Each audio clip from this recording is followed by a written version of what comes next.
his affidavit in full, given all the annexes, and that we can also ask him to sign certain documents that may be necessary to pursue the manufacturers mentioned in his affidavit. That is our request, Mr. Chairman. On condition that you have to bring him back after lunch, so the members of the committee may also propound questions.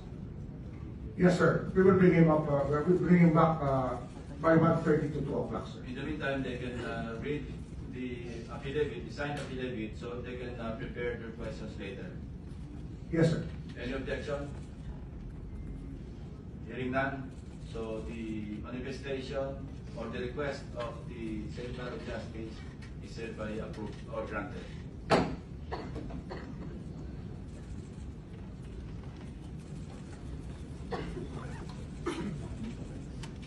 For a while, Mr. Secretary, meron lahat ng tatanungin si Vice Chairman sa inyo.